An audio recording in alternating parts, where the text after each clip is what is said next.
leg! Recently, I saw the 2021 film called The Suicide Squad, and I'm quite surprised at the amount of positive reviews it's gotten.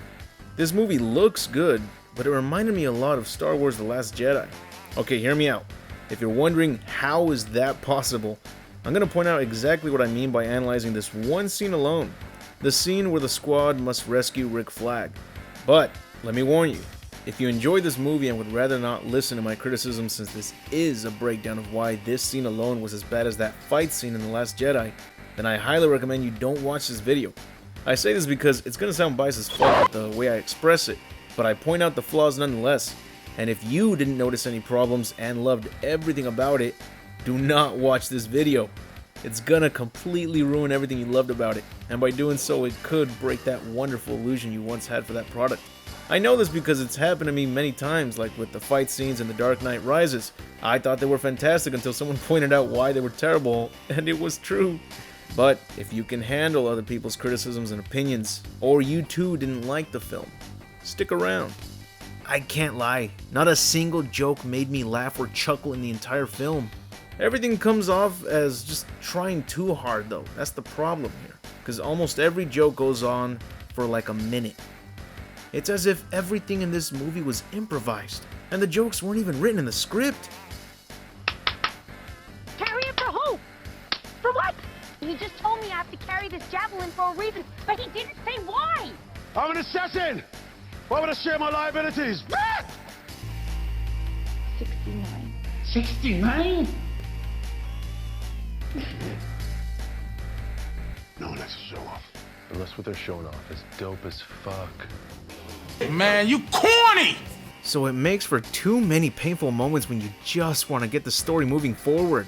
But the reason why I'm bringing this up is because I liked the idea that the first squad of random villains get quickly killed off at the beginning of the movie to demonstrate that these missions are serious.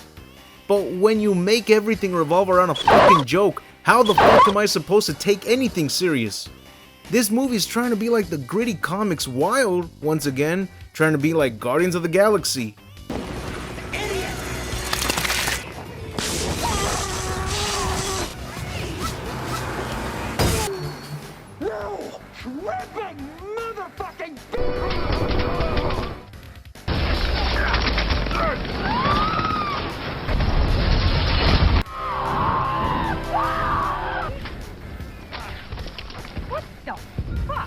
This was all just played as one big joke, and everyone but Harley, Rick Flag, and the Weasel gets killed. I guess Jay Corney just showed up for that quick paycheck. Sucks, cause if there's anyone that made me laugh in the first film, it was him, not Harley. I love the actress and she does a great job portraying Harley, but her jokes are just never funny. I don't know who to blame for that, because all the jokes sound like they were improvised.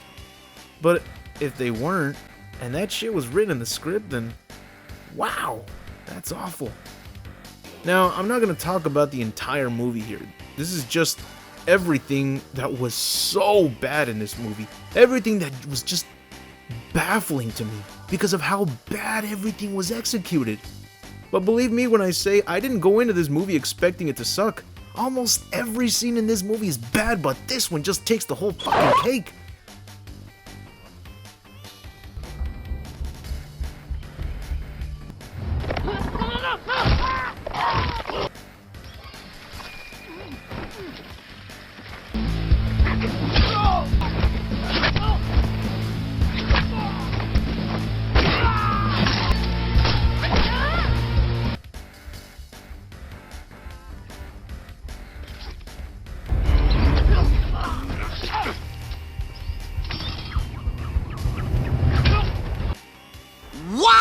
I mean, 3 goons were looking in their direction and yet they didn't see shit coming. This is levels of Uwe Boll, come on. The biggest problem I had with this movie is that every single character that's like a henchman is treated like a complete dumbass. They were too stupid, too idiotic. I mean, it was extremely noticeable when the squad is supposedly sneaking up on them performing stealth kills, and some of them are literally right next to their partners getting killed. They make plenty of noise and they're looking in their fucking direction, and yet they don't see them coming. King Shark is sneaking up behind him. You can hear his footsteps. And the guy doesn't hear him. He doesn't turn around. Then the shark guy just picks him up and starts just chowing down on him. While the guy is screaming. Anybody could have heard this guy screaming as he was being eaten by a fucking shark. But no, nobody notices. They kill it like about 4 or 5 goons in this spot. They take like 3 footsteps forward, and you see that there's other henchmen right there.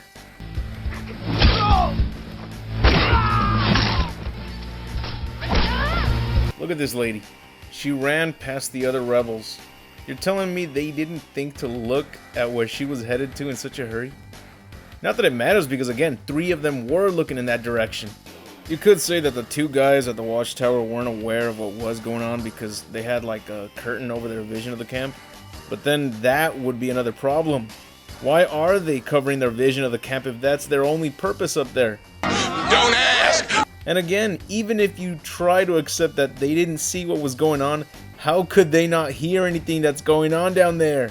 I said don't ask! This problem could have easily been solved by having them be the first ones that the squad takes down.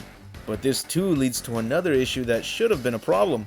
The polka dot man makes the watchtower come crashing down to the ground, and yet no one hears this. How did no one hear this watchtower get destroyed even when they were right next to it? Don't ask! How did they not see or hear the lady running past them and getting killed off? Like I said, don't ask! Jesus Christ. How? How did nobody hear any of this? Bodies drop. No one hears it. People get set on fire. No one hears it. People get shot, electrocuted. No one hears it. You got to be fucking kidding me.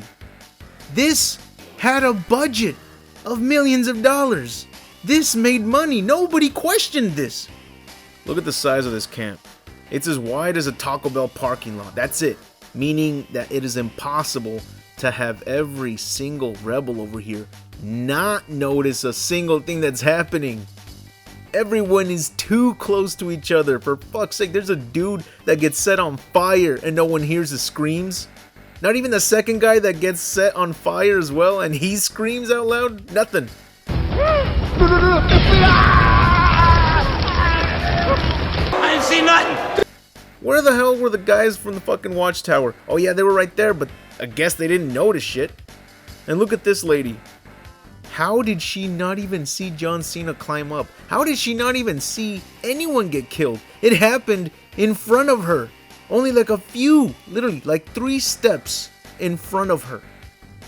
No one hears people screaming. No one hears anyone blowing up. No one hears the watchtower crumble to the ground. What is this? Is this your favorite movie? Is this the movie almost everyone is praising? Well, congratulations. You loved a movie that was just as broken and absurd as The Last Jedi. This here is the equivalent of the fight scene against the Red Crayolas in The Last Jedi. Every single scene is played out as a joke. And the worst part, like I said, is not a single joke works. It's not unless you're a child, but this movie was rated R, right? Children weren't the main audience, so what the hell is this? They even repeat the joke of, "We're here to rescue you." What? I don't need rescuing. What the hell are you doing here? Waller told us that you were... They saved my life. Oh. Fire on 3, 2. What are you guys doing? We're here to save you. You were gonna save me? Really good plan, too. Well, I can go back inside and you can still do it. Oh, and don't even get me started on the graphics of this shark. Oh my god, what the hell does this look like to you? This seriously looks like it came straight out of a PS2 game. PS2! Not even PS3! This is the ugliest CGI creature I've seen since CG creatures were invented. I'm not kidding. Even the CW Flash did a better job with King Shark. Even with CGI, it still looks 20 times better than this PS2 shark dummy. Going back to this, no, you know what, forget that. I'm not gonna continue talking about this scene. It's just gonna piss me off even further. I think the only scene I did enjoy in this whole movie was the bar scene, like with the first film. And the only character I liked here was literally just Polka Dot Man. Yeah, of all characters, they only managed to make the Polka Dot Man worth watching. I was only 30 minutes into this film when I was watching that scene. I know what to expect from the rest of this mediocrity. Jokes that are too long and not funny in the first place. Henchmen that are both blind and deaf.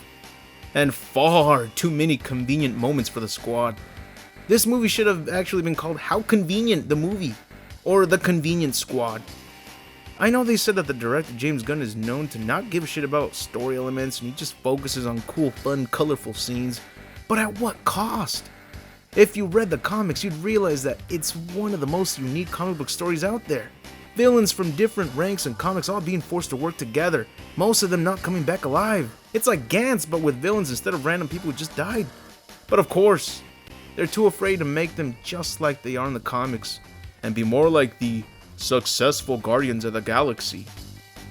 It's so disappointing that this movie is worse than the first film. Fucking-thetic. The most I want to do is probably just mention more bullshit moments. Let's see, like, I mentioned before about the people in this movie being ridiculously stupid.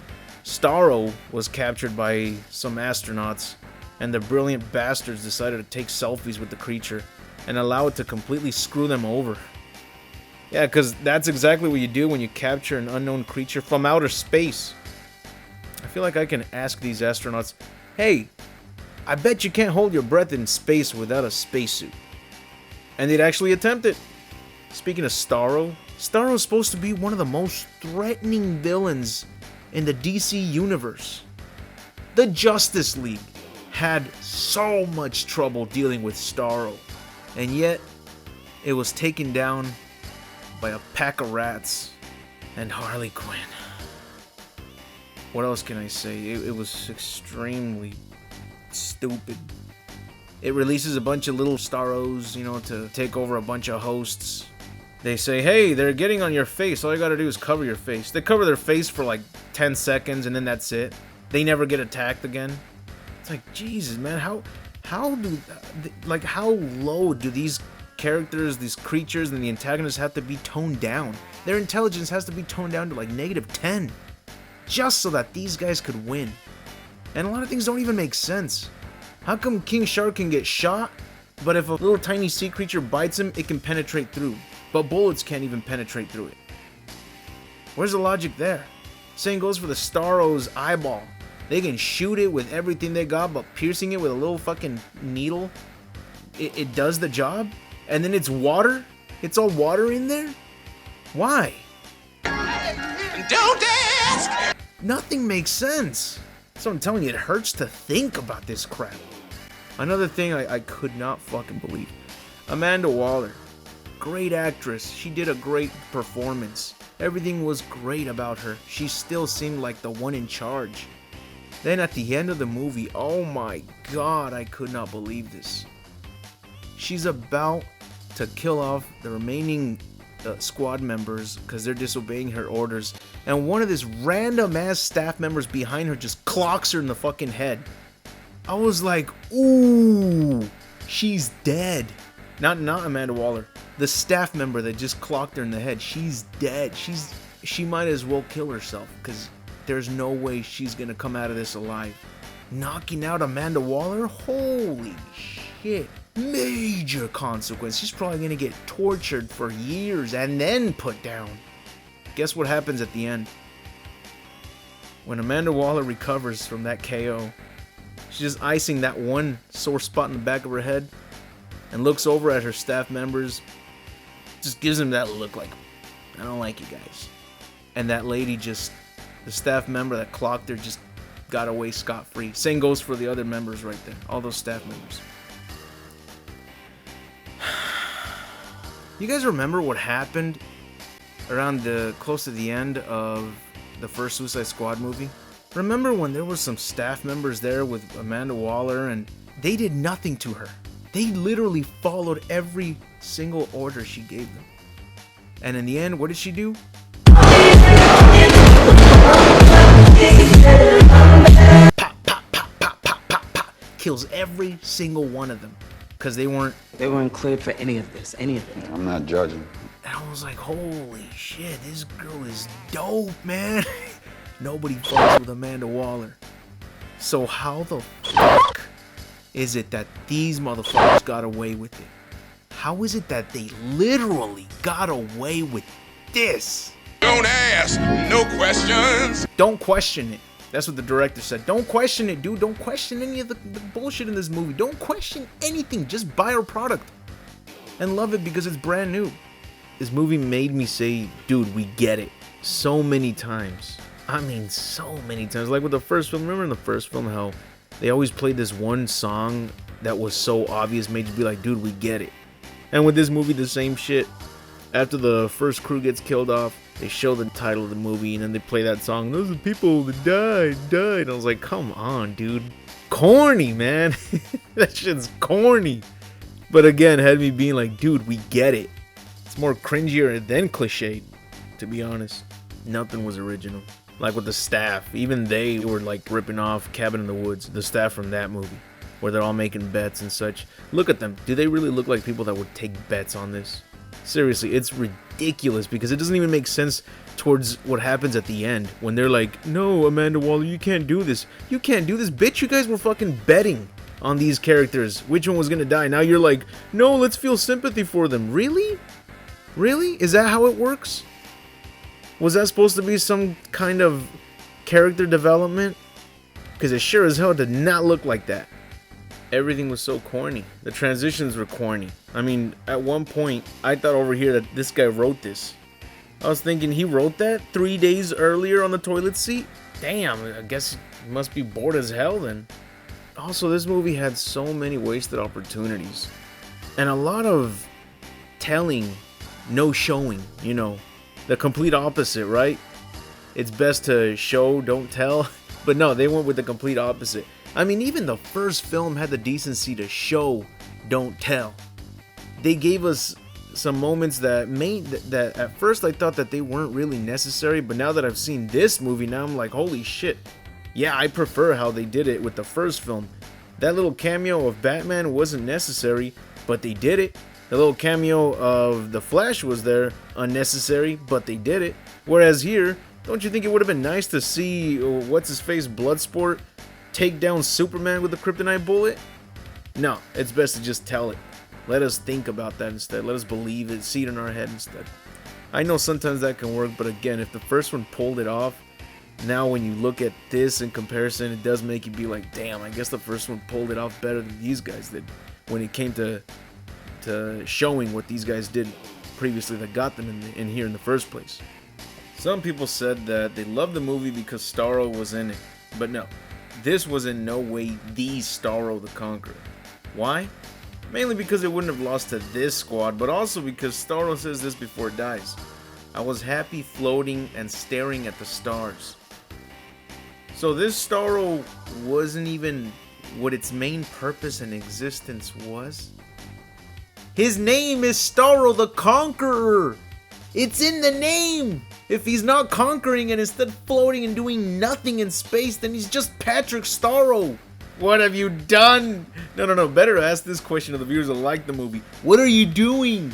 Did you really like seeing one of the most threatening villains in the comics be played as a joke in the movies? Are we suddenly gonna praise Iron Man 3 for what they did to the Mandarin? Or what they did to Ultron? Might as well start loving those two movie villains. One other thing, I don't know if I already mentioned it, but I fucking hate when henchmen with guns always approach their targets to their face rather than, I don't know, use their goddamn weapons from a distance. You always see that happen with stormtroopers. It pisses me off when I see that in movies. That's the only reason why the henchmen always lose. They have all these friggin' firearms and they run up to their victims. Their target could have just blades, no guns, and they run up to them with their guns. Come on. How am I supposed to be invested in these characters? Of course they're gonna survive. If everyone's a moron, then there are so many convenient moments for these squad members as well. Like, of course they're gonna survive. They survive because everyone else has been so damn toned down on intelligence.